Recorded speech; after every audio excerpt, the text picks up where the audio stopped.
Tell you, folks like me tried to tell NABJ it was an awful idea to bring down Trump, especially with the panelists who were questioning him today.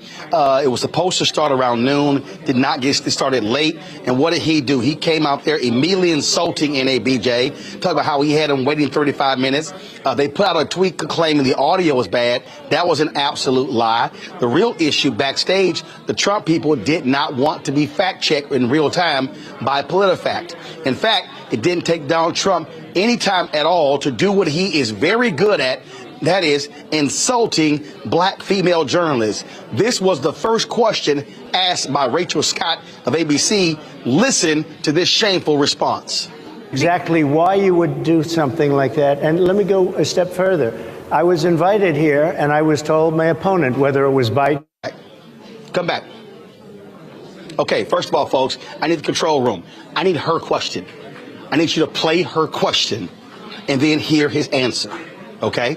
So let me know when y'all have, okay, now y'all got it? Play it. About some of your rivals, from Nikki Haley to former President Barack Obama, saying that they were not born in the United States, which is not true. You have told 4 congresswomen of color who were American citizens to go back to where they came from. You have used words like animal and rabbit to describe black district attorneys. You've attacked black journalists, calling them a loser, saying the questions that they ask are, quote, stupid and racist. You've had dinner with a white supremacist at your Mar-a-Lago resort.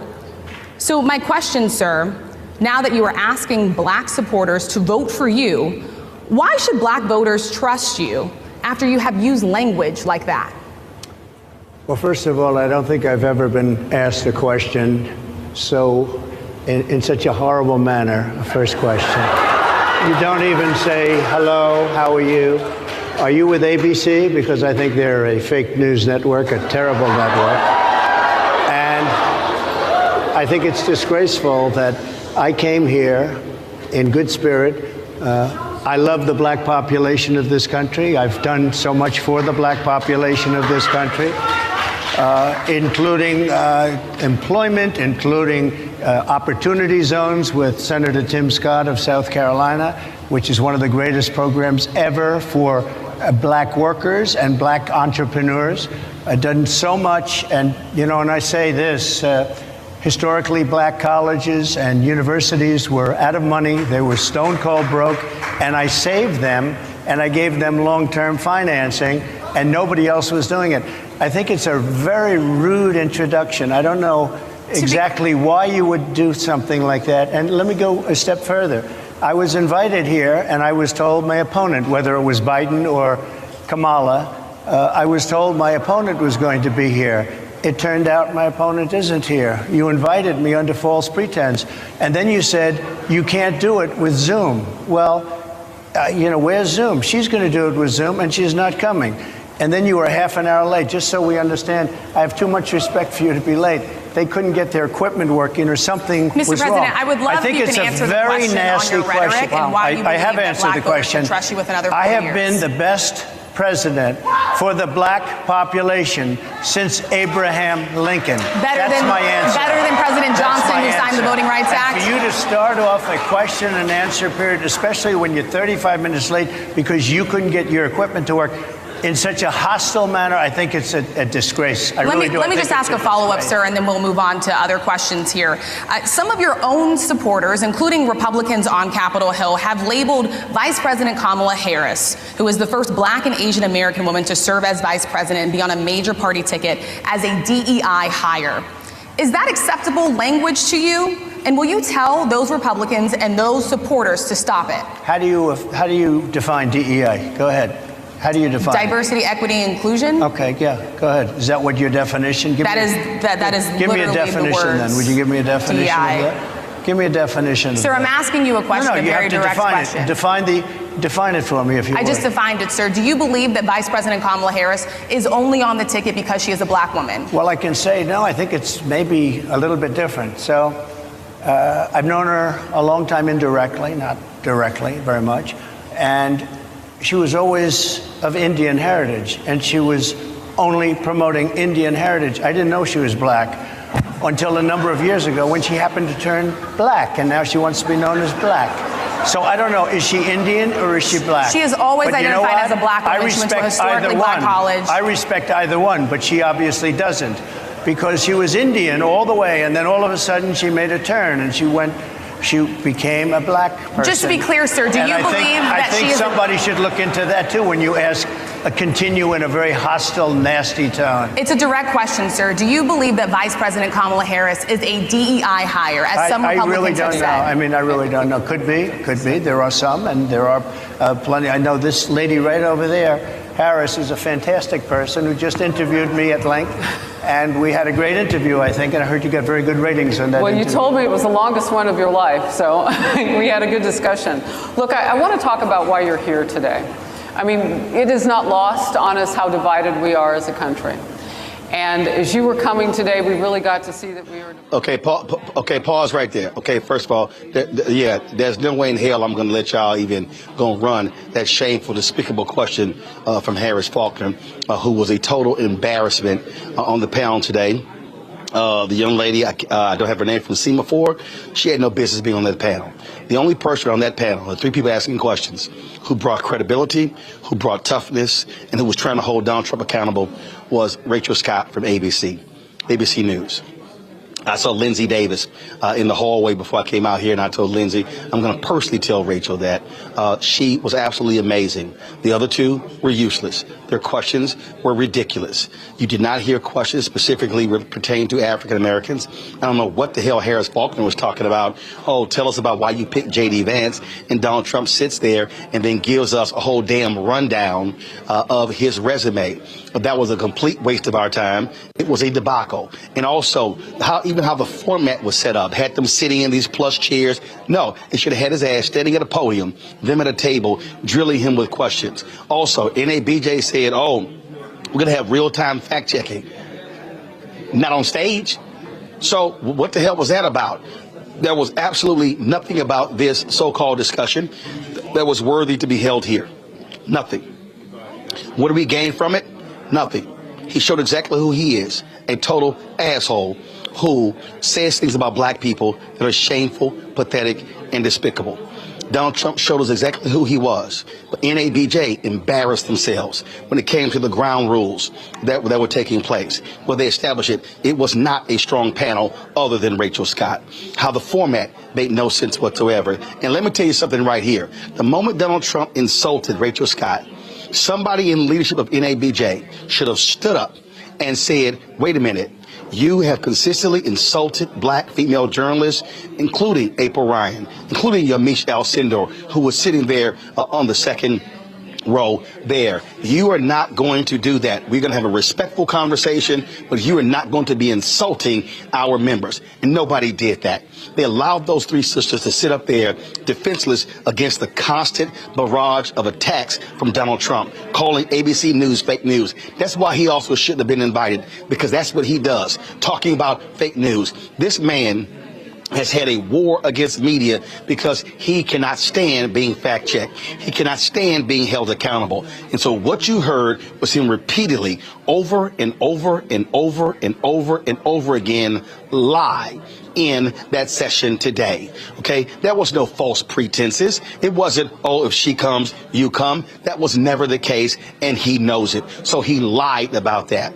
Now, I was told that the audio company, that when he got there, they said audio went out. I don't know what the hell this, Encore, I don't know what the hell that company was about. I don't know what the hell they were doing, because guess what? We were sitting in there. You can hear the voice of God person, the announcer. You can hear the music playing. So that made no sense whatsoever. And so he tried to sit here and try to portray black people as being, color folk, color time, being late. That's what he actually tried to do. And so it made no sense whatsoever. NABJ made us look weak. People all around the country and the world are talking about this here. Very few people are defending what actually took place. And again, if you out there and you black and you even think about voting for Donald Trump after what he did there, it was lies. He sat there, talked about HBCU funding. Oh, they were going broke. I guarantee their funding. That was an absolute lie. Undoubtedly a 100% lie. oh, these immigrants, they're taking your black jobs. Lie. The serial liar showed us exactly who he is. I think you got some other clips. Y'all can play the next clip. Let's see what this fool, what else this fool had to say. Divided along. People from invading our country that are taking, frankly, a lot of problems with it. But one of the big problems, and a lot of the journalists in this room I know and I have great respect for, a lot of the journalists in this room are black. I will tell you that coming from the border are millions and millions of people that happen to be taking black jobs. You had the best. What exactly is a black job, sir? A black job is anybody that has a job. That's what it is. Anybody that has a job. All right. And Mr. President, they're taking the employment away from black people. They're coming in, they're invading. It's an invasion of millions of people, probably 15, 16, 17 million people. I have a feeling it's much more than that. And everybody's been seeing what's happened. Again, I can't even play. I can't even assault the eardrums and the brain cells of the folks who are watching and listening any longer. Again, what you're hearing right there is an absolute, complete, undoubtedly liar. 50, 60, 70 million. That is what he does. And this is why you do not platform serial liars, because they are going to lie. This is why you have to fact check on stage to his face in real time. This is why you have to shut him down. And listen, again, Rachel handled herself. This is also why I made clear you need a black man on that stage. I was critical that you did not have a black male journalist. Let me be real clear. If they had 3 black men and no sisters, the sister would be upset. And I'll be standing right there with them saying there should be a sister on this doggone stage. But what I'm trying to explain to folks is that you saw evil on display. You saw how this man will say whatever, who will insult people. He has no decency. He has no morals. He has no values. He has no integrity. Even his own nephew has talked about his racism. Even his own sister has talked about the kind of person that he is. I want to bring in our panel right now, and I'm sure they can't wait to say something. Robert Patillo, host, People, Passion, Politics, 1380 WAOK, out of Atlanta. Monique Presley, legal analyst, host, Make Sense with Monique Presley. Joy Cheney, founder of JOI Strategies. Glad to have all 3 of you on the panel. We don't have Monique yet, so let me know, y'all, when she's there. Robert, your assessment of that crap that we witnessed today here in Chicago. Well, the road to hell is paved with good intentions. I think it could have been a constructive argument. It could have been something where we actually got a contrast between both parties and what the positions were for the African-American community. What we got was what we saw, which is the standard Trump lies, obfuscations, filibustering, running out the clock when there are tough questions that he doesn't want to answer. And there was very little information portrayed. I still have no idea what President Trump's policy is on healthcare. I don't know what President Trump's policy is on education. I don't know what his policy is on criminal justice reform or infrastructure. I don't know what his policy is on Social Security or Medicare or any entitlement programs. And the fact that we can't get these fundamental questions answered is why you cannot platform President Trump unless it's in such a way that you can Trump-proof the event. Think about the rules that President Biden had to put in place just to try to contain Trump during the first debate. They're saying that you have to have a timer, saying that you have to turn off his microphone, that you have to be able to fact check him in real time. These are things that you have to do because otherwise you see what he is a master at turning this into a 1990s Howard Stern radio interview, changing the topic and running out the clock because he understands he does not have to and does not have any intention to actually answering big questions. But from the Trump side of things, this was an opportunity for him to really portray what should attract African Americans to his campaign. We've seen a recent polling that And even with the switch to Kamala Harris, Kamala Harris is getting about 70% black votes in the recent CNN poll, compared to over 90% that President Biden got in 2020. As she introduces herself to the country, does more rallies that she did in Atlanta yesterday, that will continue to increase. But this was President Trump's opportunity to really portray to the African-American community nationwide that he is going to need to carry states like Georgia, North Carolina, and Pennsylvania, Michigan, Wisconsin, Minnesota. He's going to need the black vote to help push him over the line there.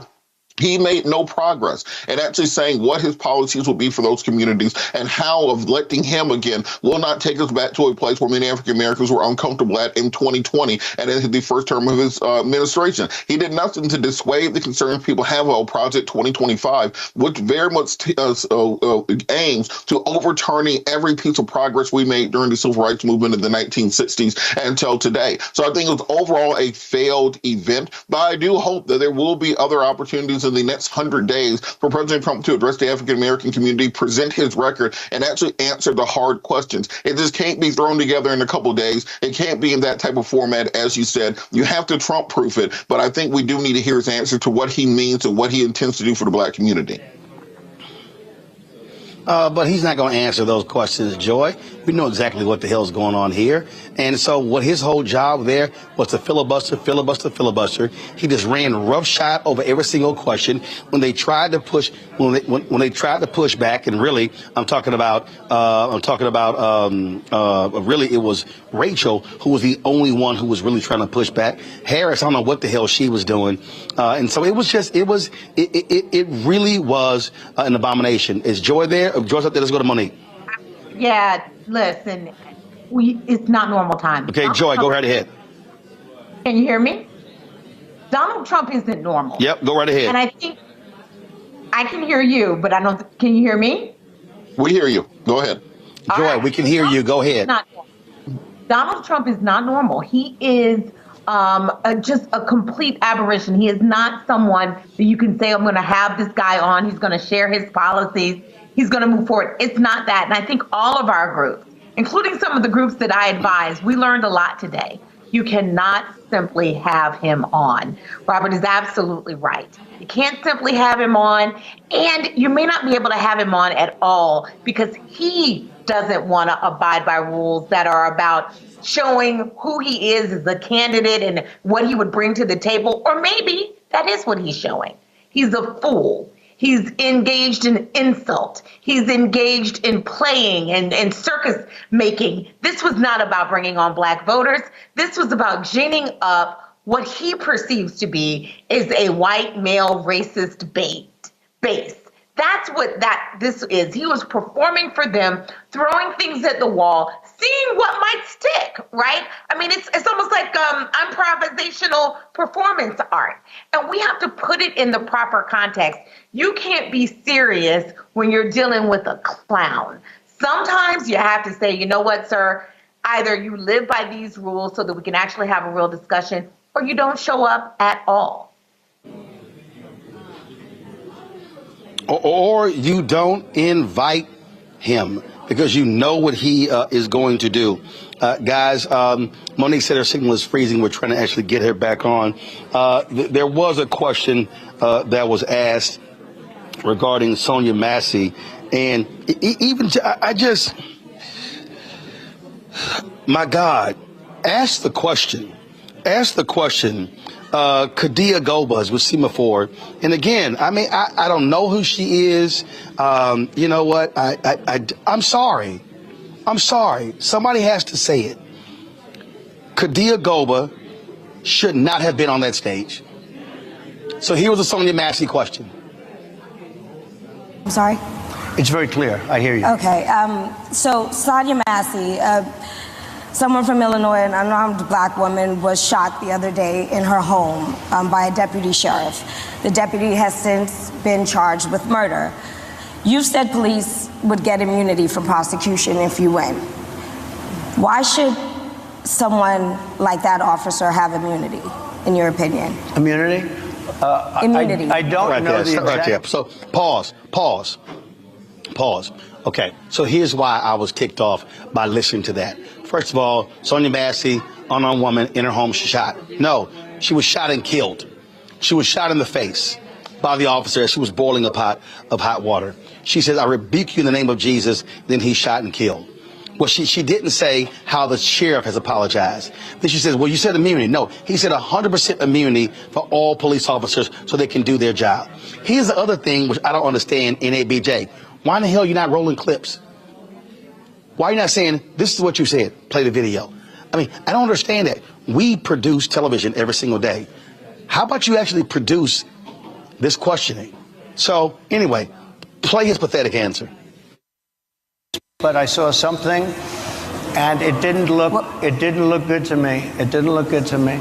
Are you talking with the water, right? Yeah, well, police unions are not backing this person either. Okay. But again, why would... Are they going to be charging the officer? I guess they're charging the officer. So why should he receive immunity? Well, he might not. I mean, it depends. It depends on what happens. I'm talking about people that are much different cases than that. We need people to protect ourselves. And by the way, in Chicago, as an example, a few weeks ago, July 4th weekend, they had 100. Stop the video. Classic. Guys, when I say stop it, you should have stopped it. Here's the deal. That's classic Trump. It's classic Trump. Pivot. Don't want to actually answer the question. That's where you say, no, 1 second. Well, it depends upon the circumstances. Here were the circumstances. She felt that was an intruder. She called the cops. She ends up dead. The cop who shot her didn't turn his body camera on. His partner did. That's when you ask the question and you fill in the details. You do not allow somebody to just ramble and ramble and ramble. And then what does he do? He then shifts the conversation. Well, let's talk about Chicago. This happened over July weekend. They had more than 100 shootings. Now, if he goes there, then you say, okay, we'll talk about Chicago shootings. Let's talk about gun control. Let's talk about how most of the guns in Chicago come from across the border in Indiana, where your former VP, the one you love to have killed, was the governor there. See, you do not let him out of the box. That's what you do not do. That's exactly what we saw happen. And so here's more of his rambling answer. 17 shootings and 17 deaths. Nobody wants that. Nobody wants that. We need to have our police officers have the respect and dignity back. In this particular case, I saw something that didn't look good to me. I didn't like it. I didn't like it at all. So, can you get a little more specific back to the immunity question? Who would make those Well, right now, for the most part, people are protected by their unions, by their police unions, or by their police departments.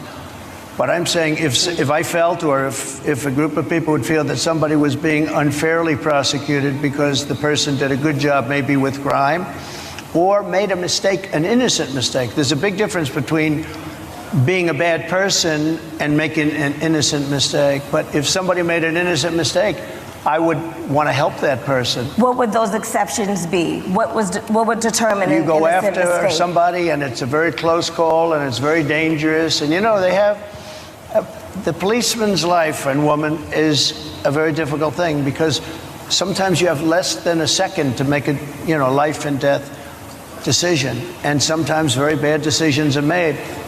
They're not made from an evil standpoint, but they're made from the standpoint of they made a mistake. So I want to follow up really quickly. I find it interesting because you do talk about reining in prosecutors, especially when it comes to prosecutors that are prosecuting you. Why doesn't that skepticism apply to law enforcement? Well, I've been prosecuted because I'm a political opponent of... Right there. Stop right there. Oh, my God. Stop right there. That man just sat there and said, well, things happen in a split second. How does nobody say, sir, but she's dead?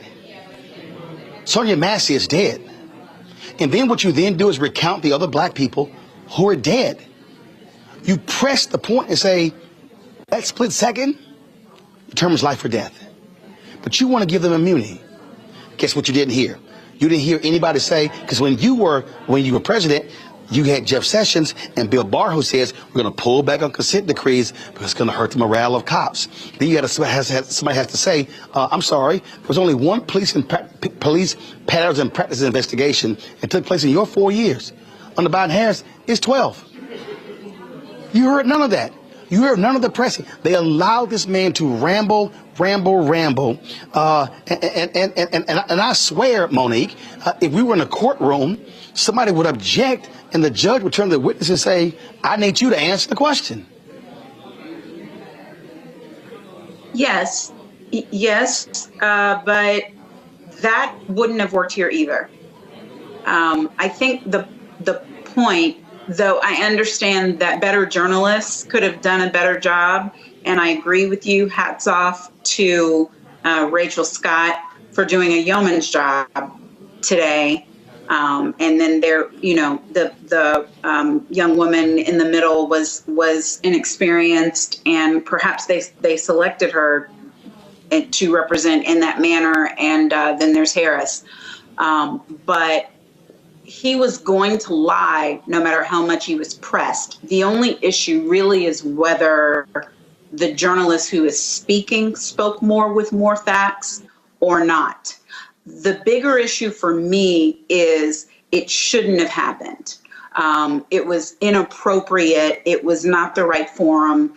It was bad decision-making on the part of the organization to bring the rapist into the house, invited to sit at the table to rape us again. And that's what it looked like to me. That was my experience and that of so many others who have been speaking with about it. That's not the way we should run our households. NABJ is not a media outlet. And so what was done could have been done if these journalists wanted to interview this man and let him lie kind of on their own time, their own dime, not at the convention, then it's their obligation to try to get answers out of him. But I don't think that it would have mattered. I think that any good journalist would still be stuck with the first question because he was never going to answer. Curl Prep Natural Hair Solutions at curlprep.com. I'm in shock. For curls, locks, braids, twists, and even those wigs and extensions. Women, men, and children are loving this line. Look at this video and you be the judge. People line up to see this product in action at hair shows, and when they take a seat and try it, they don't believe it's their hair. Buy the products at curlprep.com. It works on all hair types. Use code ROLAND, that's ROLAND, lowercase letters, to get a 15% discount. Parents, remove the ouch. You will love this system because you can comb the product through your child's hair with your fingers. It's all at curlprep.com. Use code ROLAND, lowercase letters, to get a 15% discount.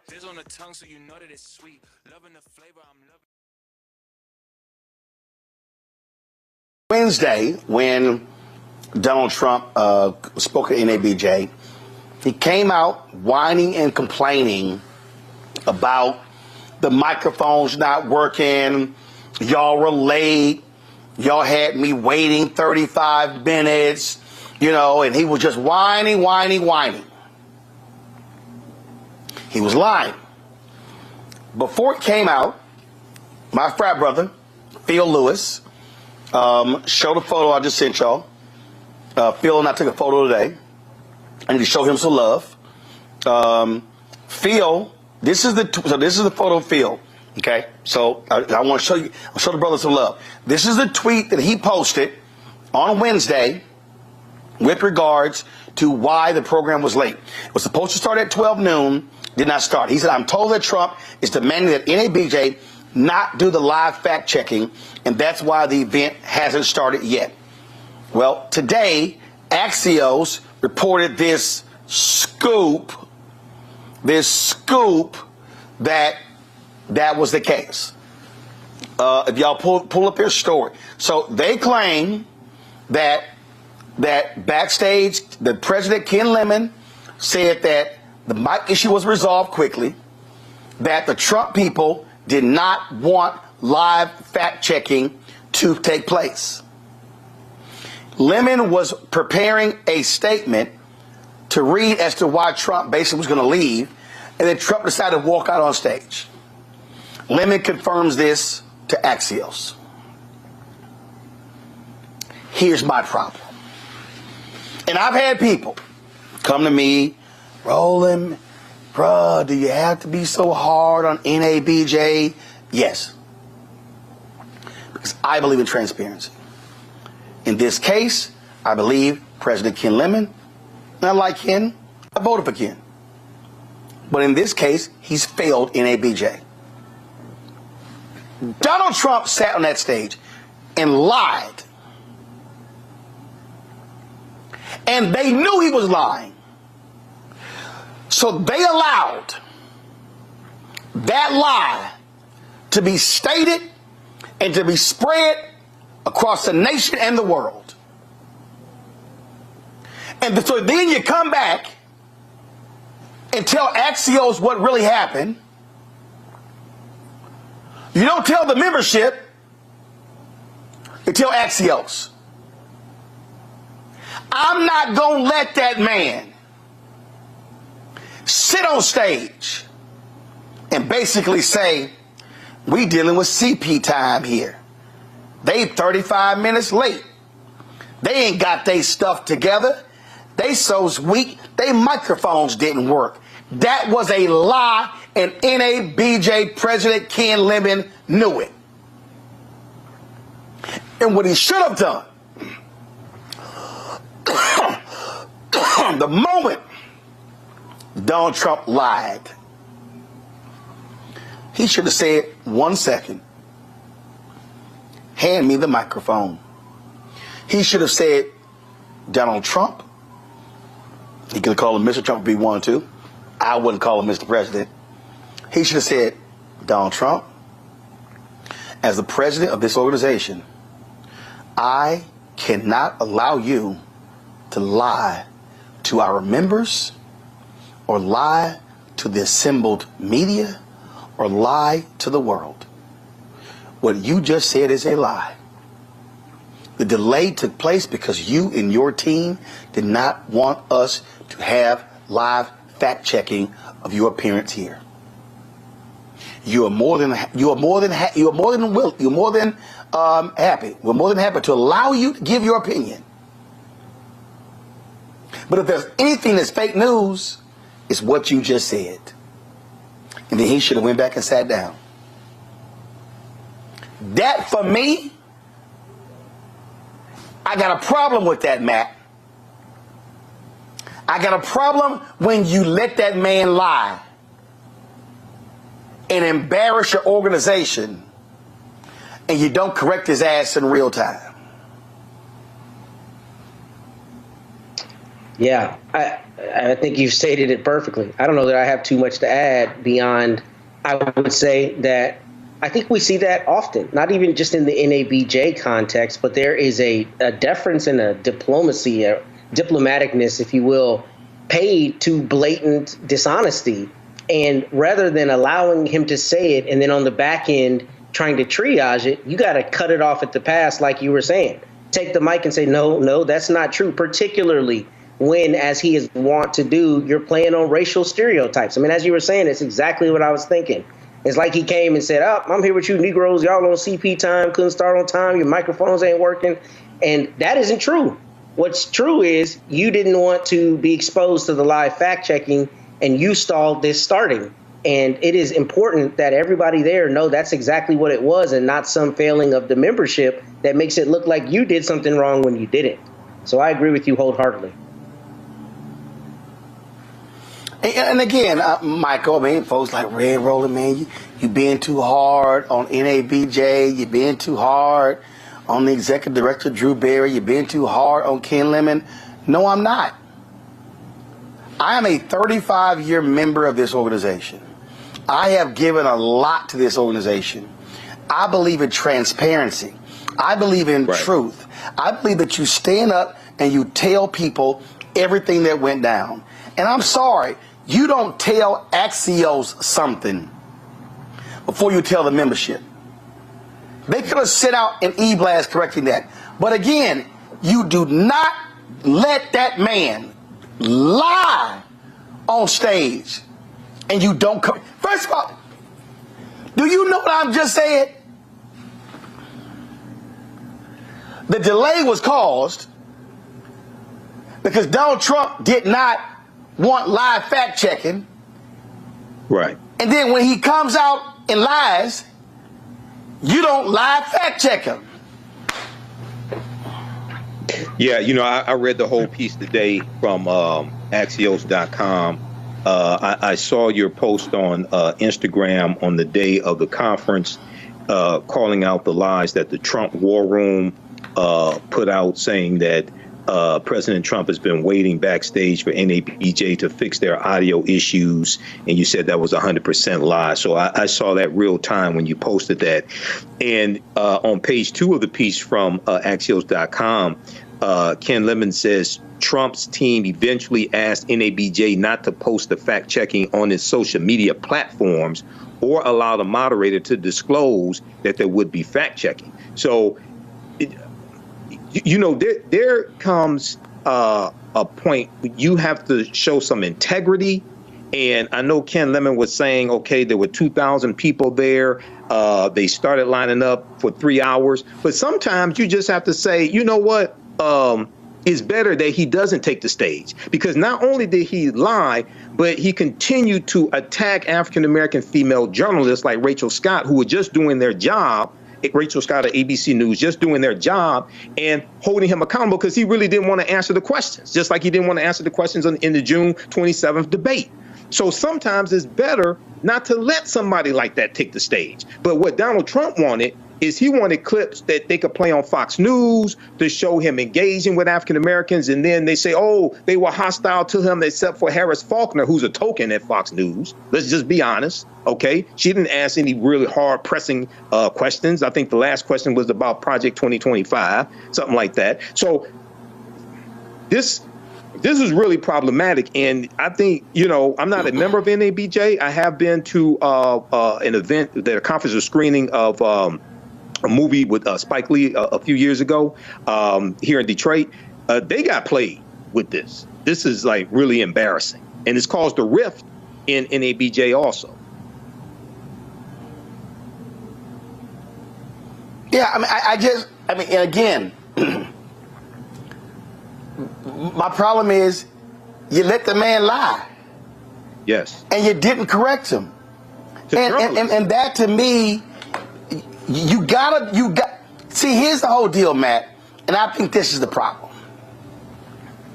You got a lot of mainstream journalists, they don't want to, no, we can't be confrontational, we can't feel as if, I mean, you got Harris Faulkner, her trifling ass, said yesterday that she felt that Rachel Scott, her opening question was too aggressive and didn't say, glad to have you here, and good afternoon, Mr. Trump, and didn't say, sorry about the assassination attempt 18 days ago, and on and on and on. That ain't her job. They started late. They had finite time. Rachel got right to the questions. That's what you're supposed to do. But I'm just sitting here, I'm like, yo, like these black journalists and other journalists have got to stop this deferential bullshit when you dealing with a bullshit artist. And that's my problem. They want to sit here, no, we can't do that because it's going to look like, we're biased. No. When a person lies, like when they come on this show, if you want to give your opinion, give your opinion. But if your ass lie, I'm going to shut the lie down, set the truth, and then say, go ahead and finish. But I don't understand allowing the lie to stand, and you don't say nothing, even after the thing was over, and he walked off. Man, come on, dog. Man, go ahead. Again, you said it all. I mean, here's the thing. First, no. I want you to get your thoughts on. I think too many of these mainstream journalists, are being deferential to him and not wanting to push, not wanting to aggressively question. It's just, no, he's a Republican out in the East, so, what to do these things. You ain't dealing with a normal ass person. No. Right, I'll take it a step further. I don't think they're just being deferential. I think sometimes they're afraid. And I don't understand why. Because this is a guy who's, what is it? All hat and no, I can't remember the idiom. But in any event, all hat, no cattle. I know, all hat, no cattle. I mean, here's the thing. It's all fluff. It's all hot air. So when he gets pressed on it, he's going to fold like a house of cards. And I don't understand why journalists are not harder hitting on him, especially because, correct me if I'm wrong, but journalistic ethics require that, right? You got to get to the truth. You can't disseminate things you know are dishonest. So especially in a situation like this, because it's always about him and it's always about sound bites and it's always about creating certain impressions. So I don't understand why they didn't take the opportunity to plant the flag here and literally say, we're not going to have this unless you submit to live fact checking, and go out on stage and say, Mr. Trump, however you want to refer to him, does not want to engage in the fact checking. That is something that we're requiring for this event to go on. So it's not going to go on, because then you have the credibility of saying we're doing it the right way and we're not going to allow him to come out and lie, and we're not going to give him deference and a stage on which to do that. And that to me seems to be like the quintessential journalistic ethic that you're required to use. So I don't understand why they did not push him harder here, and why journalists across the board allow him to lie and don't just cut it off at the pass in every instance where they know it's happening. And Michael, I am so sick of that trifling. For her to sit here. You breaking up, bro. How? Okay, so for Harris Faulkner there to just sit there. Now, keep in mind, Harris Faulkner's from Fox News. Fox News was sued for Fox News paid a settlement of $787 million to Dominion Voting Systems for a lawsuit for spreading lies about the 2020 election. So Harris Faulkner did exactly what I thought she would do, and probably why she was there in the first place. OK, I agree with Roland. There should have been at least one African-American man there on stage. Black media should have been involved as well. Black owned media should have been involved as well. But I encourage people to look at. I have this fact checking from CNN up here on my computer right now. Fact check: Trump's lie that Harris all of a sudden embraced a black identity. Check that out at CNN.com. Not only does he continue to attack African-American female journalists especially, but then he goes and lies on Vice President Kamala Harris in front of a room full of African-Americans. So, we have to be more responsible, I think, when it comes to who we put on stage, who we allow to go on stage in front of African Americans, especially if they don't agree to being fact checked. Sometimes it's better to just walk away. What are your thoughts on that, Matt? I agree. Correct. I mean, completely. I think that if you're going to be running for president, you got to be willing to, one, be truthful, and two, put yourself in situations where you're willing to be live fact check. I mean, the fact that you don't want to be live fact check shows that you're lying. You know what I'm saying? And it's right. A crazy idea that would be the thing that would keep you from going onto the stage to try to get votes for a group, a contingent of people that are inherently suspicious of you, right? You're trying to get more black votes. So you should take the opportunity to go and avail yourself of whatever opportunity to do that, particularly somewhere as esteemed as an NABJ event. So to say I'm not going to go on if you have live fact checking is absurd, especially because if you're not lying in the instances where you misspeak, you just clarify that. You say, I said Correct. It was 27. It's really 30. No, that's my mistake. He can't do that. he can't do that because he's a liar. But again, see, Rachel Scott has been a professional. She didn't question them lame ass questions that Harris Faulkner down there asked. She didn't do that. But for Harris to go, she should have. She was just too aggressive, and just now Harris, your sorry ass didn't like the fact that Rachel hit him with the question about his racist attacks on folk. You ain't like, y'all, why are we showing still photos when we got a video? can y'all help me out? Why are we showing the still? We got video. Why are we showing still photos? Okay, I'm just saying. I mean, you got video, show the damn video. All right. But I'm sitting there like, when she hits him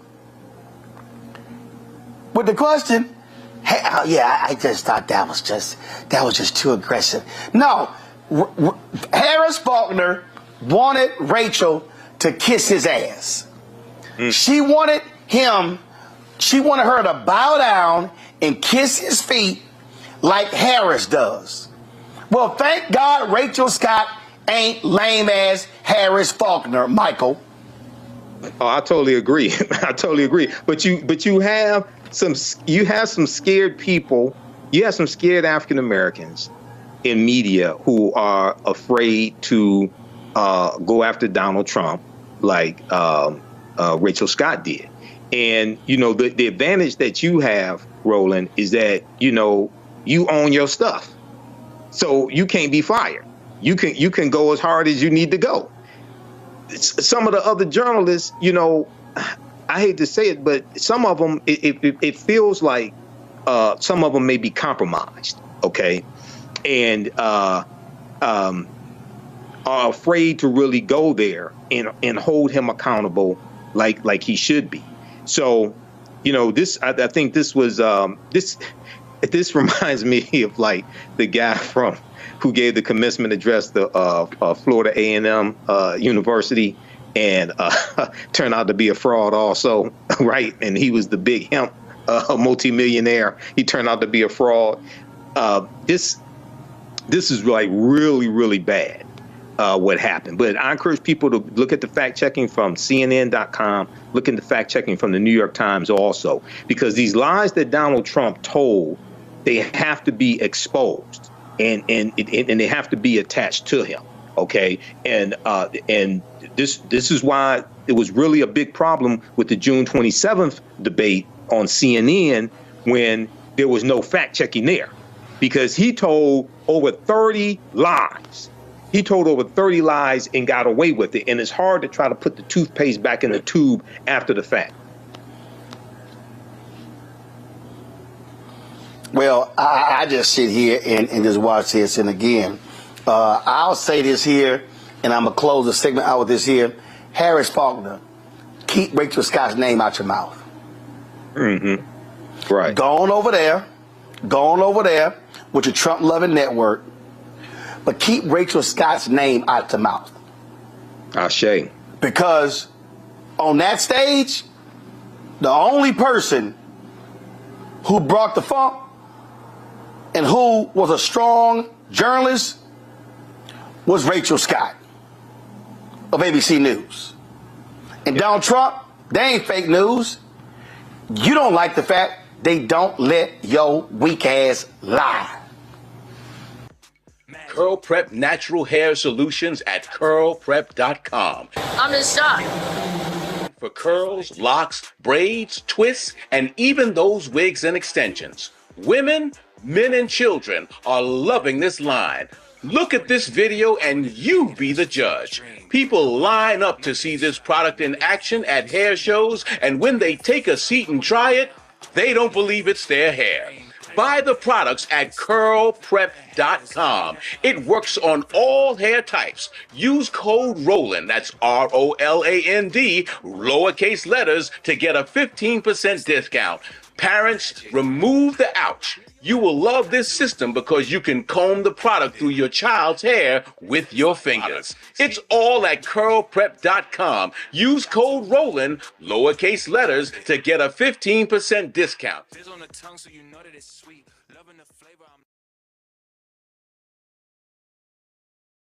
Shelley Winter, conservative talk show host out of Atlanta. He joins us right now. Shelley, your boy looked like a damn fool embarrassing himself. Oh, Kamala Harris, when did she become black? When I met her, she was Indian. And then he starts off immediately insulting Rachel Scott of ABC, who was literally repeating back to him words, his own words. And so do you defend Donald Trump's actions today in Chicago? Well, first of all, it's a pleasure being on here. I appreciate the invitation. But look how you started the question. You see what I'm saying? This whole day is broken down into exactly how you just started the question. Your boy looked like a damn fool today. Okay, so now where do I go from there? And then you ask me if I'm defending him. Defending what part of a hour? Actually, Shelley, I was very specific, and that is, not Shelley. I was very specific when I said he opened up with Shelley. Hold on, he opened up with a direct attack on Rachel Scott. Shelley, I will finish the question. You can answer. He opened up with a direct attack on Rachel Scott in terms of where she repeated words that he had actually said, and then the most horrible question: how you just mistreat me, and you know, fake news. You're at ABC. Not wanting to answer the question, he turned it into a personal attack on Rachel Scott. Is that how somebody, a commander-in-chief, should behave? I don't know if it's a way to behave when you're walking into a hostile, willingly, obviously, into a hostile situation, and you're getting the first question. The question was hostile? Question. Well, yeah. If you how was it hostile? I'll tell you, because every single how was person it hostile? Every single person, everything that she asked him was something he was responding to attacks from others. For instance, she said, you attacked 3 African-American female journalists. Well, yeah, he did. He also attacked Jim Acosta. He also attacked Chris Cuomo. He also attacked every reporter who came at him, which is why he came up with the term fake news. Look, if we want to play this game, like Robert said, I thought Harris Faulkner is not getting any credit because she actually asked the best questions, which were, what are you going to do on your first day? Why are you here? What are the policies you want to do for black people? Actually, her questions were trash. Actually, her questions were trash. And Harris Faulkner should have never been on that. Harris Faulkner should have never been on that panel. Harris Faulkner should never be on the panel, or anybody from Fox News, after Fox News settled for $787 million, a lawsuit where they advanced Donald Trump's lies for the 2020 election. They lost their credibility, integrity on that. And she should have not been on that stage. Double CNN and 3 times MSNBC. You're in this business. No. You know what ratings. I'm sorry. Were they sued? It doesn't matter. No. Did Fox News advance lies about the 2020 election? Yes or no? Did CNN advance lies for 2020 election? No. CNN this is real basic. Shelley, this what makes no sense. Shelley, what's so silly is you can't even win this argument because Rupert Murdoch had to agree to a $787 million settlement because they knowingly advanced lies, Donald Trump's lies, even though they know it was false. They knowingly advanced Tucker Carlson's lies, which is why he got fired. So now let's move back to Harris Faulkner. No, Shelley. See, Shelley, this is the problem. No, Shelley, it wasn't. First of all, Shelley, factually, you're wrong. First of all, Tucker Carlson was rarely even mentioned in the depositions. Lou Dobbs, Maria Bartiromo, and a host of others, Laura Ingraham and others. This was widespread. No, Shelley, we don't lie on this show. It was known from the top to bottom. Rupert Murdoch, Suzanne Scott, the CEO. Shelley, hold on. Numerous hosts, numerous reporters, numerous producers. This was a system-wide massive lie, and that's what they did. So how can you say it was just Tucker? Was Harris Faulkner won? Simple question. No. So let's now go back to why you have me on here. Harris Faulkner is with a network. Well, first of all, having you on the Trump debacle in NABJ actually changed it. Let me ask you this next question: Do you find it strange that Donald Trump would talk about how, well, I thought she was Indian and now she's claiming she's black? Do you find that to be offensive to African Americans, suggesting that this woman, who's black as well as Indian, where he says, oh, she's now claiming to be black? I don't, I wouldn't have advised, so let me answer that question, and please give me time to answer it. I didn't, No, I asked the question. Go get your answer. Go ahead. Yeah, I didn't like the answer. I wouldn't have advised him to answer that, but I do understand the political attack in the answer, because what he's doing is he's talking to, because we know there are a number of what I call ADOS people, ADOS type, for lack of a better word. There are a number of African Americans who don't believe she's authentically black. So he's talking to that issue, and he's also playing up the kind of quote unquote, is she phony? Is she playing a game? Is she black when she needs to be something else when she doesn't need to be, married to a white guy? All of those things, that answer. Now, I wouldn't have advised him to answer that way, because I think it would have been, if you call into question too many of things that you've already been attacked on. So I would never have advised it. But politically, and this is all politics, politically, it plays well to that black audience that you're picking up who don't trust her or like her. And we do know, if you step outside your bourgeois boule crew, you know people, working class African Americans, don't trust her and they don't like her. So now that does play well politically. I wouldn't have advised it. Not at all. I would. Actually, Shelley. Actually, Shelley, I dare say, you can talk about your bourgeois, whatever the heck. I guarantee you, I spend more time around working class black folk, regular black folk, than you can even think about. So that little cute comment, Shelley, that little cute little comment you made there is utterly irrelevant to me. Let me also ask you this here. Shelley, I'm asking this here. Shelley, first, Shelley, I'm gonna ask you another question. When Donald Trump sat there and began to lie about abortions in the 9th month, that's a lie. That was a flat-out lie. Why does he keep lying about that? Because there are a number of people on the Republican side who are taking, I forgot the Virginia governor's candidate. He was a Virginia governor, ran for election again and lost. Terry, I forgot his last name, who had proposed that. His name is Terry McAuliffe. But it's a lie. It's a lie. And he keeps saying it. So why does he keep advancing a lie? Well, because there are people who have talked about abortion, late-term abortion. Now, what Republicans are doing is playing the same game that you play. Is late-term abortion 9th month? Late-term abortion. Actually, I don't play games. You do. I don't play games. I deal in facts. There are. No, I'm not. I'm repeating what he said. You're calling it a game. It's not a game to me. This is real life. And I'm answering the question. The question is that there are Democrats who want late-term abortions. Republicans take that and to mean 8th, 9th month abortions. I don't agree. But they're lying. They're lying. What do you mean they're lying? There are Democrats who want late-term abortions. They are. They are. Okay. What I'm saying is, Robert Patillo's here in Georgia. Stacey Abrams wanted late-term abortions. Listen, man, about the lies, you know, PolitiFact checked all the lies. Most of the lies, he said that Kamala Harris didn't pass the bar exam.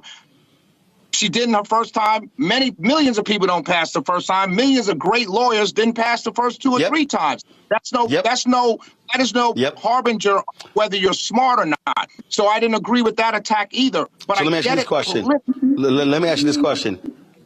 I got to ask you, why does Donald Trump keep lying about HBCUs? Today, he talked about how they were going broke, how I gave them a lifeline. He's lying. According to Dr. Walter Kimbrough, who was a 3-time HBCU president, Donald Trump, in 3 consecutive budgets, actually cut HBCU funding. The program Donald Trump cited, his own budget, zeroed that program out. It was Congresswoman Alma Adams of North Carolina who actually, I'm not done. It was, it was Congresswoman Alma Adams who put it back in the budget. He's lying. And this is. I heard you say it. I've heard you say it on your show, so you don't have to go through it again. I heard you say it to the guy that you just showed the video of. I saw the video. So why does he keep lying? He's not lying because it's semantics. Like I said, he is lying. Issue of issues. Hold up, Shelley, I'm confused. Shelley, I'm confused. Shelley, I'm confused. If Trump's budget zeroes the program out, meaning they want to cut the program, and it requires. He zeroes it out from the Department of, see, this is what I'm saying, it's semantics. You zero out from under the Department of Education and move it to the White House, and $250 million, which you know went to, under the Futures Act, to HBCUs. Yes, $255 million. See, you're playing semantics. I'm sorry, Shelley, what you just said is factually wrong. The program that you're speaking of, no, Shelley, let me help you with facts. The program you're speaking of is $250 million. Only $90 million of that went to HBCUs. The other $160 million went to Hispanic serving institutions. So he's even lying about the number. Right. So listen, so you said he zeroed it out. So let's go back to that. So now let me finish answering your question, because that 90 million ain't zeroing it out. So let me answer your question. So there's the semantics. Issuesofhighereducation.com, they talked about this, and anybody can Google it listening to me right now, and you'll see the HBCU presidents all said that Donald Trump was good. There was a yes and a no. He was good, and there was some areas where he's taking credit for things that were bipartisan. My answer to that is, well, doesn't every politician take credit for the work of what they sign? Presidents take credit for what they sign into office. Every congressman that voted on the Futures Act, bipartisan, Republican and Democrat, to their constituents and said, I got through the Futures Act. Everyone does it. That's politics. But you said he zeroed it out. So in your world, Shelley, in your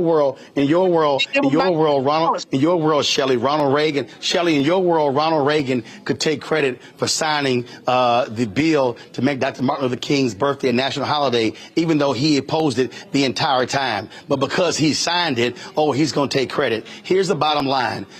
Under Biden-Harris, HBCUs have received more money than they ever. I'm not done. Under Biden-Harris, HBCUs have received more money than they ever have in American history.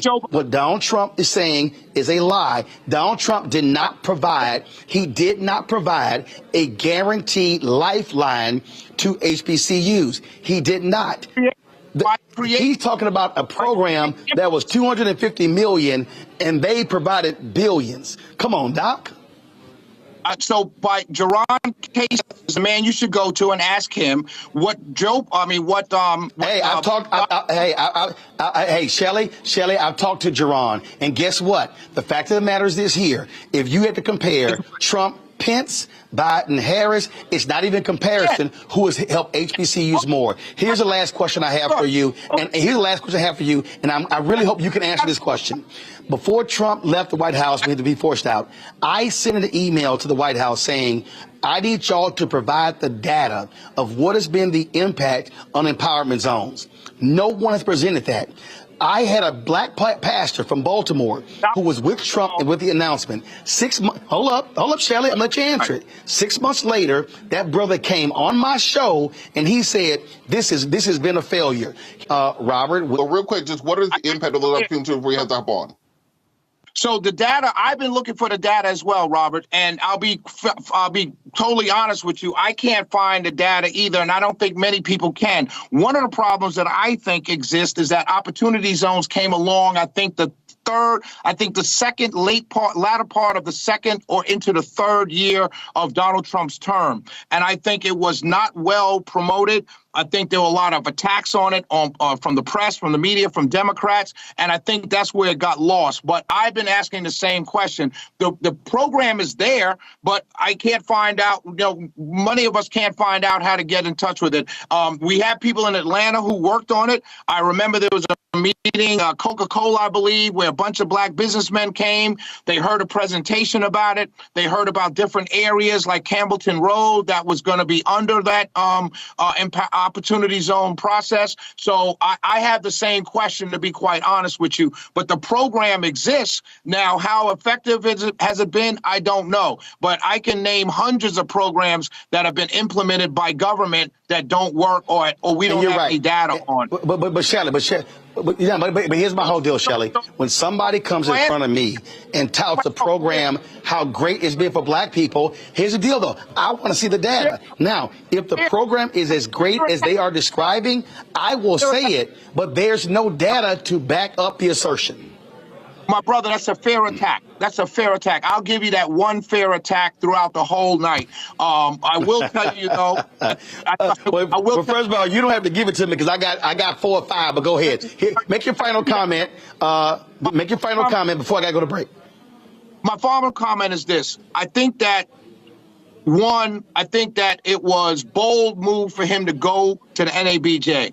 I don't agree with the other panelists who say he shouldn't have been there. He shouldn't have been invited because you had pointed out yesterday that he had been invited since 2016. He just never went. He decided to go now because it's a good thing to do, right? I don't think that anybody should say he shouldn't have been there. They shouldn't have invited him. This is a convention full of journalists who are supposed to ask questions. What I will say is I disagree with you and Robert when you say you would have, because you guys were setting up what would have been a debate with Donald Trump, not a question and answer, which is what it was designed to be. And so I think it was a good thing that he went. I think she is now black. I thought that was mishandled from the very beginning. I would have stayed on the young lady, Miss Scott, not knowing the definition of DEI. I would have pushed her there. I would have kept on that. She knew it. Of course she did it, but she didn't answer it. So I would have kept on that. What I'm saying is when you're in these situations and you're in a hostile environment, and clearly at least one, the middle young lady was trying to play it fair, and Harris was trying to play it fair. What you guys wanted was a debate with Donald Trump, and I don't think that would have been bad. If no, not true. Not true. Debating. I'm talking. No, it's not true. No, I would say me and Robert wouldn't want to debate. We would actually want him to answer the question. Shelley, we would want him to answer the questions asked. And the bottom line is, what he did was he filibustered, he moved around, and he didn't do it. I know you got to do your radio show. I got to go to a break. We'll have you back. Shelley Winter, I appreciate it. Thanks a lot. Curl Prep Natural Hair Solutions at curlprep.com. I'm in shock.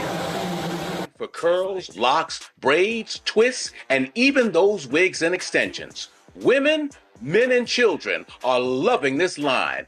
Look at this video and you be the judge. People line up to see this product in action at hair shows, and when they take a seat and try it, they don't believe it's their hair. Buy the products at curlprep.com. It works on all hair types. Use code ROLAND, that's ROLAND, lowercase letters, to get a 15% discount. Parents, remove the ouch. You will love this system because you can comb the product through your child's hair with your fingers. It's all at curlprep.com. Use code ROLAND, lowercase letters, to get a 15% discount.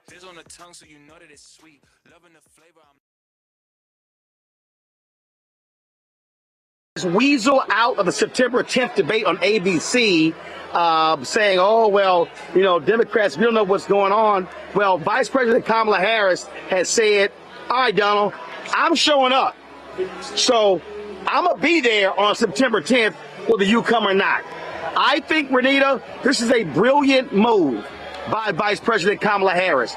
It is to show Donald Trump as a coward. Great, smart move. Absolutely. And the thing with this is, I think one of the main reasons that he doesn't want to show up is because they don't know what their new campaign message is. They have been talking this entire time about this being a race between the strong and the weak, talking about how weak Biden was in comparison to Trump. And now that Kamala is going to be the nominee, that framing doesn't work. She's younger than him. She's had more experience. I would argue that actually applies to the job. She has the stamina. She's smart. And she's ready to go right now. And so I think that, the framing that they have, that he has run his whole campaign on has now gone down the drain. I think that's why he doesn't want to do the debate. The other thing is they spent so much money running all of these ads against Biden and spending all this money campaigning against Biden, who is no longer the nominee. So I mean, we're seeing it everywhere.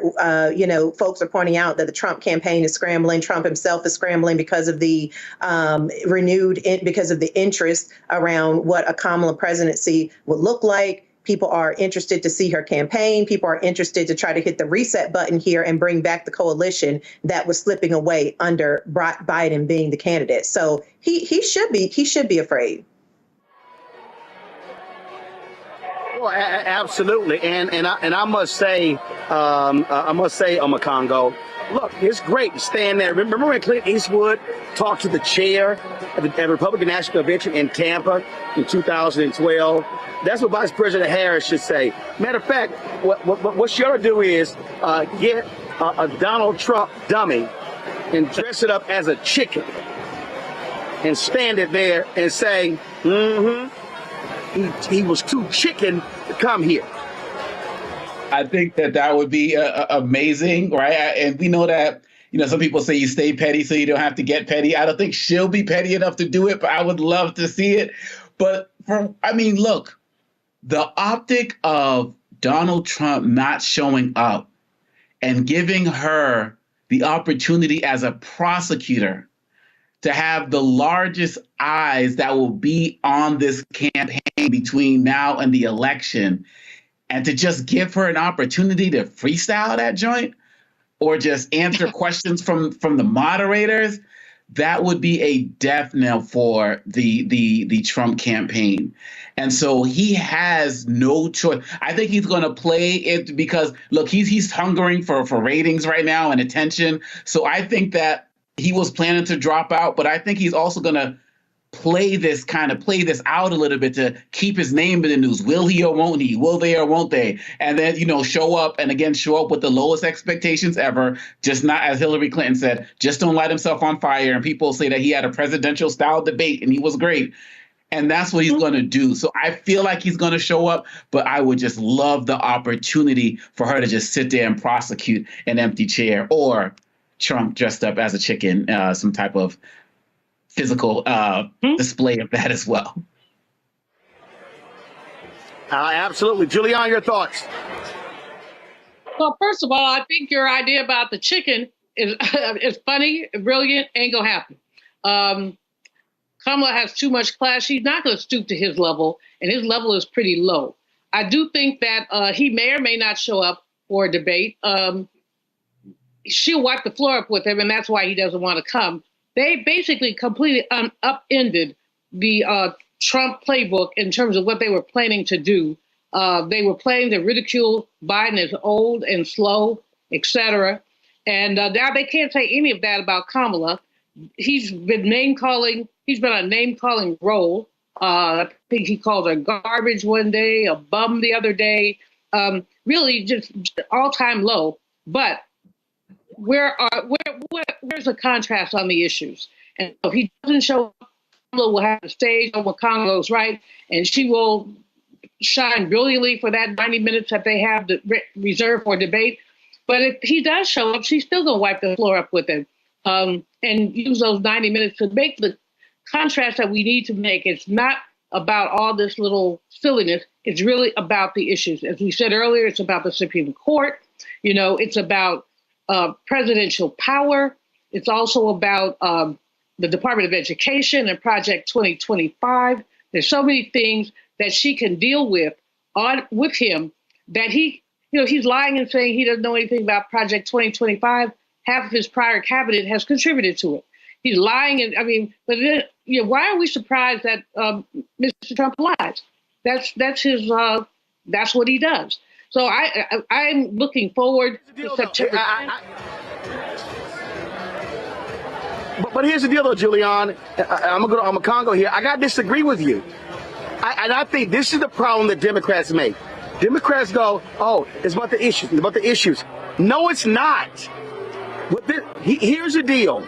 You have to sometimes recognize that if you lock and load on issues, it's also about style. It's not always about substance. And I think they have to mock him. They have to belittle him. They have to call him out, because if you only focus on issues on Congo, then it's like, well, okay, fine. Donald Trump is doing all this other stuff and he's loud and whatever. No, you have got to rip into him at every turn. And again, I just think if you only make it about the issues, then you're doing the traditional thing.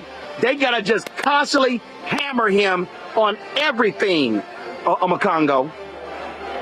Yeah, I feel that because these guys are running dirty campaigns. And look, it's not like we're saying we got to go deep and to go really like ignorant and disrespectful, but it's fair to call out everything, relating to age, everything relating to the, they've taken over the last few days to calling what they're, how Trump and JD Vance are acting weird and it's just very weird. And people are like, oh, that's cute. But no, call it racist, call it ignorant, call it homophobic, call it anti-Semitic, call these, call them what the actions that they're doing, call it deplorable, call what they're doing, they're representing the lowest of the low. Donald Trump is trying to maintain his financial freedom and his personal freedom by running for president. So he's going to do everything possible. And if Democrats just stick to the issues and keep coming off as looking too nice, they're going to look like people who are not ready to fight. So look, I'm not saying they need to come up and make up a whole bunch of things like J.D. Vance did about, the cat ladies and all this other type of stuff and children, people without kids and all that other type of stuff, but they cannot just stick to the issues. And I think especially with these younger folks who are coming into the electorate, they want to see people who are willing to fight for them because they've seen people in both sides of the party on different levels denigrate them as uninvolved and so on and so forth. So get out there and fight back hard. And you can do it in a way that isn't stooping down to their level, but you don't have to try to act as like this, like high and mighty. This is a fight. This is a guy who said over the weekend that this could be the last election. He said to Christians, just vote for me and you won't have to vote again. Fight for that. Call that out at every single level. You got to do that. And people want to see that strength. I'm with it. Well, and listen, what he did, Renita, he called her low IQ, called her trash and all kind of stuff. And so we know what he's going to do. And so, again, I think you have to mock him. I think you have to belittle him. You can still focus on issues, but if you only make it about issues, remember, during the debate, did President Biden talk about issues? Yes. Did Trump lie 30 times? Yes. Who did they say won the debate? The lie. It's about both. And Kamala does have to deal with the issues because she's in a different position than what President Biden was in. She's got 100 days to go ahead and reintroduce herself to the voters. You can't just assume that Kamala's going to have the exact same policies that President Biden had. She has a chance to set her own agenda, her own policies, and to make known what she wants to campaign about. So, but you're right. It's about both. She's got to lead with the issues, and she got 100 days to communicate what she is actually going to do. But then also the style of it, the way she communicates the issues has to make people feel like she is going to fight for them. And a part of that is being able to take on characters like Donald Trump. I think Trump is so scared, the things that he's saying about Vice President Harris, talking about her laugh, calling her low IQ and all this stuff. That's all he has. None of it is sticking because people know that it's not true. And I think all of this kind of backs up to why the last thing that he wants to do is show up to a debate and debate her, because everybody will see for 90 minutes that she knows what she's talking about. She will get a chance to talk about the issues, and she'll get a chance to say it in a way that lets Donald Trump know she's not playing with him. Well, and Julianne, we've already seen how her campaign has been far more aggressive than President Biden's campaign was in terms of mocking him, in terms of calling him an old 78-year-old convicted felon. So they've been doing that, and my whole deal is keep it up. I think that she does have to lead with the issues. I think, however, she can mock him. She can minimize him. When you talk about a 74-year-old getting ready to spend some time in jail, it's minimizing him. Make the people feel sorry for him or something. So if you really want to send, I think the issues, I don't disagree with either of my fellow panelists. I simply think that the issues are her strong suit. She is a prosecutor. She's well versed in these issues. She's not identical to Biden by any step of the imagination. Go Netanyahu about Gaza. You would never see President Biden doing that kind of thing. And then the Orange Man, to Temerity say she was disrespectful to Netanyahu. Well, somebody needs to be, given what's going on. And she wasn't disrespectful. She just stated the facts that he did not want to hear. So but she's got to lead with issues. But I think there are lots of ways to contrast style. Trump is blustery, braggadocious. She's elegant. And Omakago, we can be above it. We can be above it all. She doesn't have to get down in the mud with him to put him in his place. You know, so it should be, and what she projects to me as a Black woman is an elegance, is a style. And I think that when you contrast the two, some elegant woman who basically brushes him off like a fly, you know, like a little fly that's out on her shoulder, bye, bye, bye, bye, bye. I think that when you contrast that with this blustering buffoon who talks loud, who talks over people, who tells lies every minute, I think even Ray Charles is different. I got you. Listen, Julia, I got you on all the elegant stuff like that. But listen, when you in a fight, you got to be in a fight. And I get it. Yes, she has to speak to issues, but you got to punch that bully in the mouth. And you got to keep punching his ass in the mouth and keep punching him, because the reality is there are people who also vote based upon strength, who's a fighter. And you got to show that as well. So you got to show all of that. Curl Prep Natural Hair Solutions at curlprep.com. I'm in shock. For curls, locks, braids, twists, and even those wigs and extensions. Women, men, and children are loving this line. Look at this video and you be the judge. People line up to see this product in action at hair shows, and when they take a seat and try it, they don't believe it's their hair. Buy the products at curlprep.com. It works on all hair types. Use code ROLAND, that's ROLAND, lowercase letters, to get a 15% discount. Parents, remove the ouch. You will love this system because you can comb the product through your child's hair with your fingers. It's all at curlprep.com. Use code ROLAND, lowercase letters, to get a 15% discount.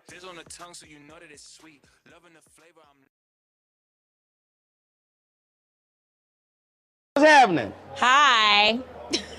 You've been a little busy. Just a little. Just a wee bit. Yeah. So we're racking the miles up. Let's talk about how this campaign has turned. Yeah. This is a new soap opera, as the campaign turns. Yes, that's exactly what it is. It does feel like a soap opera.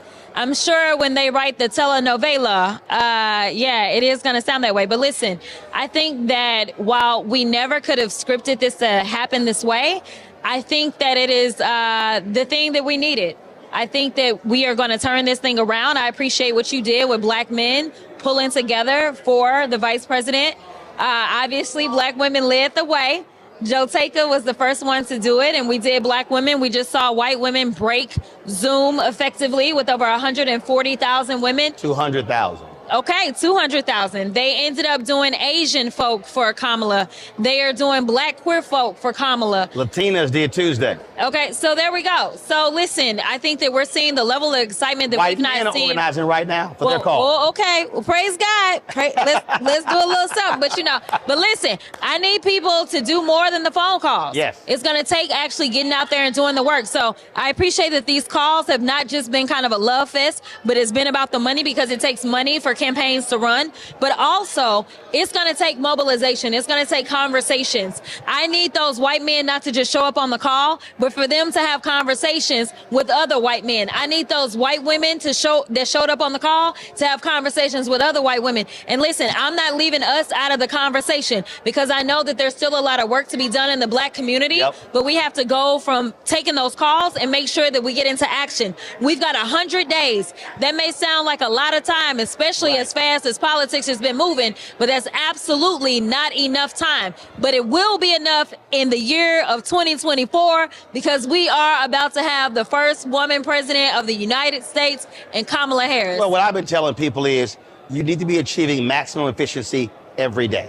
Absolutely. What are you doing every day to advance the conversation? Yeah. When we had the text exchange the next day after the call, Women with Black Men normally meets once a month. Yeah. Normally they call. I said, no, y'all not. Y'all doing it every week call. And I said, so Y'all ain't meeting every quarter, once on the fourth Sunday. Every Sunday, like, okay, exactly. I guess we are. So everybody else as well. This is the moment where, so even if you didn't do any of these calls, you should be mobilizing your 5, 10, 15, 20, your family, your friends, your church member, your neighbors. You don't need permission to do this. No, not at all. No, and that's the point. I need people to realize, and as I've been out on the trail, I used to say, nobody wants to listen to a politician. The most powerful people, the most powerful voices out there are y'all's voices. Like, y'all are the most powerful because nobody believes the things that I say. They regular and ordinary folk. Absolutely, right? But your mama, your sister, your brother, your cousin, your co-workers, they will listen to you. Your lying sisters, lying brothers, they will listen to you before they'll listen to me. Right. And so I need people to start to recognize that the power has always belonged to the people. The question is whether or not the people will actually flex that power. This is your chance to rise up and make sure that you're heard and make sure that you make a difference. This will be a victory, not for Kamala Harris, it will be a victory for all of us when we win in November. And the thing that I tell folk, you may not have money to give. I've been told several people who were talking, a lot of these billionaire Democrats who were complaining about Joe Biden needing to get out. I was talking to one guy who talks with 12 billionaires. I said, your 12 billionaires may have given 40, 50 million, 60 million, 70 million. But they only got one vote. That's right. I said him and Kamala won with 81 million. I said, so let me be real clear. You might have money, but you only got one vote. Then I tell the people, you may not have any money to give, but your one vote is just as powerful as that billionaire. That's right. I mean, seriously, it is supposed to be the great equalizer, right? The ballot box. The problem is that Republicans have consistently tried to say we only want certain people to be able to access the ballot box. That is one of the major fights that we are continuously having to wage with the Republicans. Them trying to make sure that we go back to Jim Crow. You know, they've been glorifying it in all ways, and they've been using a black face out front to do the glorifying of it. And I've said Trump's Project 2025, that document is the most evil document since Jim Crow. Listen, it is, as far as I'm concerned, it's worse than Jim Crow. It's worse than Jim Crow because of this. Because people died, because they went to jail, because they risked their lives, because they were maimed, so that we could get to where we are. So just think about the level of disrespect and the audacity that it takes to say, not only are we going to try to roll all this back, but we're going to play in your face while we do it. They're not wearing their hoods now. The hoods are off, and they are saying, this is what we are going to do to you. Now, if you refuse to pick up the book, I get that it's about 1,000 pages, but you need to go and talk to somebody else that's read the book or something. You need to get online and make sure that you're following trusted sources that will give you little snippets of this, because it is not a game. These people are playing for keeps. That's why we have the Supreme Court that we have right now. And they only want to do more damage. And the only way that they can do it is by taking your voices away. That is why we've seen the movement to make sure that they can suppress the vote, because they understand our power. The problem is that we always give up on our power and say we have none when they know better. They know that we do have the power. And I promise you, they are sweating right now as they're watching everybody come together for a little black girl out of Cali. They are nervous, and that's what I like to see, because they should have always been nervous. Because the reality is that what we're seeing right now is what we've always seen in this country, is for her to ascend to this level. The polls say right now they tied. What it takes for a black woman to get to where a mediocre white man gets to is crazy in this country. You're talking about somebody with 34 felony convictions, a whole bunch more cases pending, and he just happens to be born with a silver spoon in his mouth. Versus a black woman who earned every single thing that she got. And when we talk about her resume, she's coming in as the first black woman to be elected prosecutor in the Bay Area, as the first and only black woman to ever be elected as the Attorney General in the state of California, and potentially the first one ever in the country, as only the second black woman to be elected to the U.S. Senate, and the only black woman to ever ascend to the vice presidency. So don't talk to me about DEI, which we know is code for something else. Basically, we know what this is about. They are about making sure that they continue to hold us down with their mediocrity. But I'm telling you right now, we demand greatness in this country, real greatness, and that is going to come in the form of Kamala Harris. Well, that's Congresswoman Jasmine Crockett. I know a lot of y'all call her y'all Congresswoman, but I can actually say that because I'm one of the 700,000 in her district. Just want to let y'all know that. Which is why I always got to show up. Absolutely. We appreciate it. Thanks a lot. All right, you got a panel to go to. I appreciate it. All right. Curl Prep Natural Hair Solutions at curlprep.com. I'm in shock.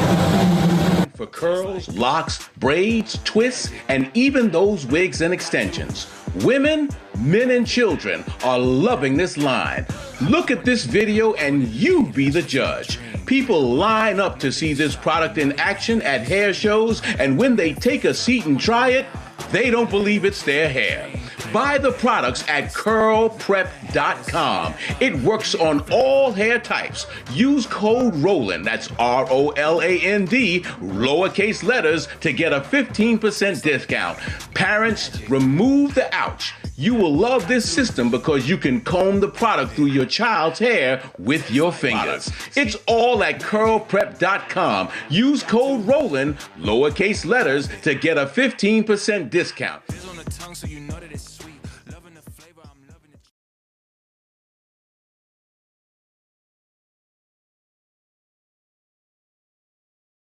How great of a job Harris did.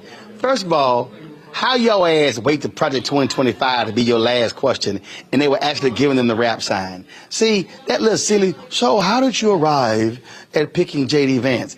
Didn't she say she had the longest interview with him? We didn't need to hear that bull crap on the state of NABJ. So again, I just sat there, and so I don't care. I don't give a damn. I saw her. I ain't speak to her. She walked all by her little 5 people, whatever. Harris Faulkner is a joke. Harris Faulkner is at Fox News. They are in the tank for Donald Trump. They want him to win. And so therefore, you should not have had anybody on that stage representing Fox News asking that man questions because of the settlement that they paid. And so I don't care. There's some people out there who say, no, man, I like her. That's cool. That's fine. Listen, I remember I took her because, she needed to be around some black folks. A few years ago, they had the Apollo Spring Gala. So I told her, come on out, roll with me. Went there. And, it was kind of like, ooh, all the black people. It was like, yeah, that's how we actually roll here. But the bottom line is this here, what you heard on that stage, there were no questions focused on black people. There were no questions specific to black agenda. Monique, she didn't ask about maternal health care. She didn't ask about education. She didn't talk about black economic opportunities. She sat there and was like, here you go, Donald. Do what you will with it. It was because the question was so light. Why did it end at the 35 minutes? Well, because he claims that, they had him waiting, so it's supposed to be an hour. And so, therefore, they wouldn't extend it. So it's like, hey, y'all on the clock, so that's on you. That's why. But I was told the real deal is, I was told that was the excuse. The Trump folk did not want PolitiFact checking them in real time, but here was the problem. NABJ was doing it on damn Twitter. No, hell no. You need to have their ass on stage with a microphone, and when he finished, say, any lies told? Yes, this. See, you got to check in real time. That's why when Shelley sat there and said something wrong, no, Shelley, you're wrong. I'm fact checking you right here. I ain't gonna come back in 15, 20, 30 minutes. No, you're gonna fact check his ass on the spot. Which Jake Tapper and Dana Bash didn't do. Which Jake Tapper and Dana Bash didn't do at June 27th debate. Monique, go ahead. Yeah, that wasn't a debate. I said that on your show on the night of. I just keep saying it. No debate happened. But I think everyone who's on the stage holds responsibility for Project 2025 not being at the front of their presentations, because especially in light of what's his name stepping down yesterday and the Trump campaign acting like they're responsible for that and completely disavowing any connection to Project 2025. And we know that is all fabrication. And so, that was, again, just another failed opportunity in a circumstance that shouldn't have been happening in the first place. I don't know what else to say about it. I mean, listen to this trash tweet. Hey, y'all go to Ben Carson. Robert, listen to this trash tweet. No, I'm sorry, Joe, I'm going to go to you then, Robert. Ben Carson, I commend my friend Donald Trump for going into a hostile environment at NABJ today and answering tough questions. What time does VP Harris get to Chicago? That's right. She didn't show up because most of the journalists in that room already do her bidding for her. Ben Carson, you can kiss my ass. Ben Carson is so sad, and yeah, Ben Carson is sad. I don't want to spend any additional time on him. I don't know, how do we find these black people? They are broken. But with respect to NABJ, again, I actually thought it was fine to have someone from Fox News on, but her fellow journalists should have been able to counter her. That is what I didn't understand. They did not seem to have everyone on there at the level of a Donald Trump. He is a performer. So you have to be ready with a little performance art as well. What Roland is talking about is also saying, if you had a fact checker on that stage, that meets him where he is. If you are not willing to do that, then you should not have him. They were woefully unprepared for this moment. And, you can have someone from Fox News. You can. But you have to have someone who is willing to ask the questions, and you have to talk to her. Hey, are you willing to do this work? And I'm glad you mentioned CNN. We're putting a lot of emphasis on NABJ, but the fact of the matter is, news media outlets, with the exception of this one, don't handle Donald Trump right, because we keep trying to treat him like he is a normal candidate for office. He is not. He is a freak. He is a performer. He is a clown, and he is an expert. Nothing that he did was just random rambling. He's doing it because he's testing out new material. And if we're going to have him on, we have to be ready for it. I'll say it again. We were not ready for it. And for future organizations, think about it. If you are not ready to take him on head to head, it won't matter that you were respectable or whatnot. That's not the game here.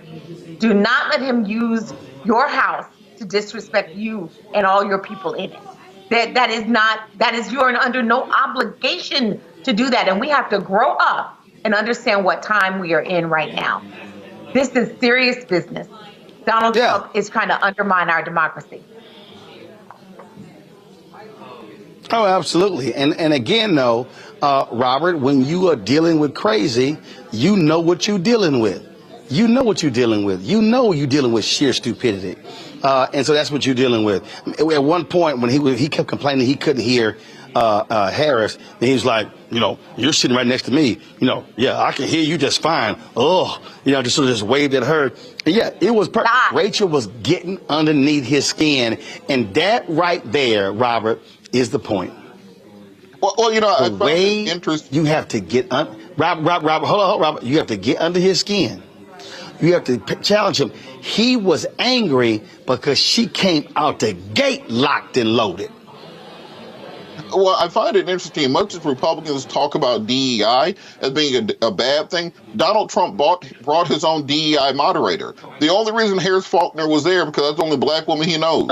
And so you have all this conversation about, well, we have to have a meritocracy. We need the most qualified. One conservative black woman journalist. You knew you were going to a black event, and you did Rolodex. Hey, can I get my own DEI moderator there? Not based on qualifications, not based on merit, but based on, well, she's a black woman, and if I have a blonde-haired, blue-eyed girl here answer me questions, I'm going to look crazy.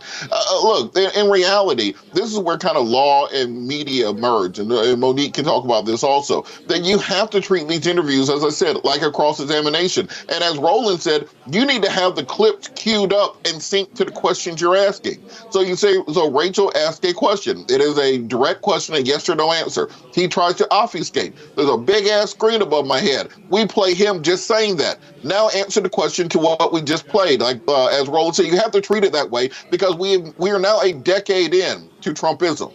I think people forget that from time to time. This is not a new phenomenon. He's been running for president since 2014, 2015, when he was going on Morning Joe and pushing his birther conspiracies. We have 10 years of tape on how to play against him. This is like playing against Tom Brady and not knowing he's going to throw a slant across the middle. He's been doing the same damn thing for a decade. How are you not ready for the play that is coming? And I think that when we do the post-mortem on this, and we have many more black conferences coming up between now and the election, I would love for President Trump to attend, but the questions have to be about what your real agenda is for the black community, and be ready to have your feet held to the fire, because they don't do this to anybody else. I'd be damned if anybody shows up at the Jewish convention not talking about either anti-Semitism or support for Israel. You know you're going to have to do it. We let this man slide into the Negro convention, not talk about anything he's going to do for black folks, and then slide out the back door after 30 minutes. I think that's why you're seeing this level of anger. And Roland, can I add something to what Robert said? Go ahead. Yeah, go ahead. No, I want to agree with Robert just vociferously, but also add, this is where I think that the professional organizations really should be working together.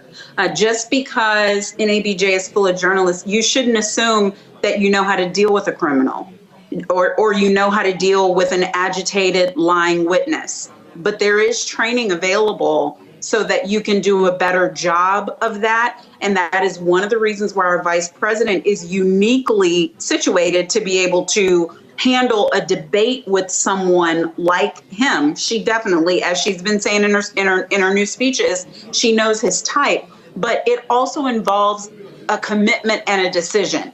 Because if he does not answer that first question and you let him get away with not answering that first question, he will not answer any questions. And so you can't have the same time constraints. You can't have the same kind of pity pat. I'll do a question, then you do a question, then you do a question.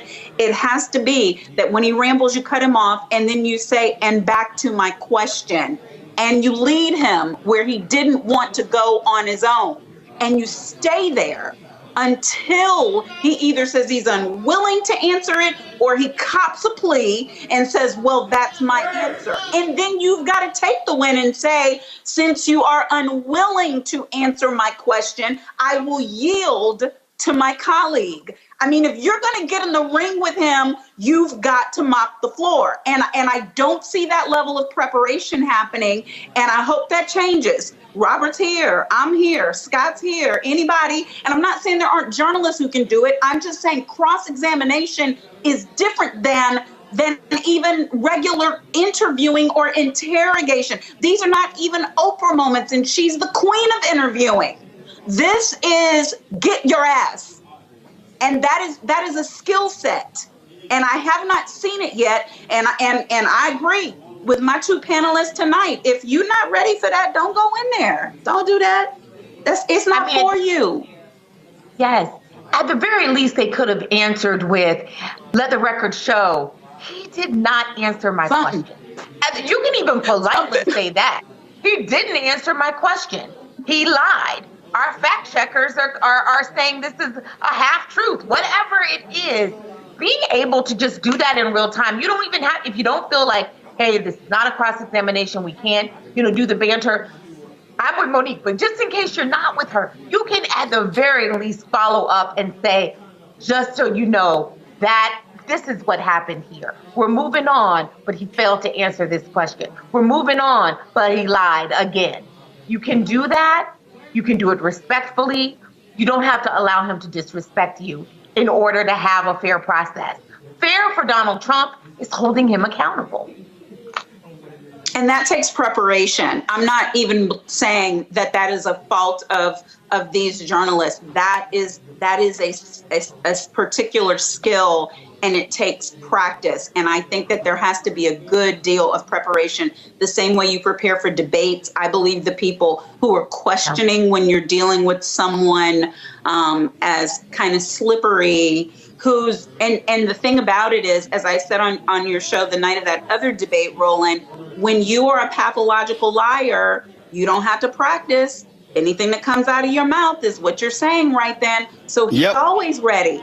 But you don't have no boundaries. Nope. Don't have boundaries at all. Curl Prep Natural Hair Solutions at curlprep.com. I'm in shock. For curls, locks, braids, twists, and even those wigs and extensions. Women, men, and children are loving this line. Look at this video and you be the judge. People line up to see this product in action at hair shows, and when they take a seat and try it, they don't believe it's their hair. Buy the products at curlprep.com. It works on all hair types. Use code ROLAND, that's ROLAND, lowercase letters, to get a 15% discount. Parents, remove the ouch. You will love this system because you can comb the product through your child's hair with your fingers. It's all at curlprep.com. Use code ROLAND, lowercase letters, to get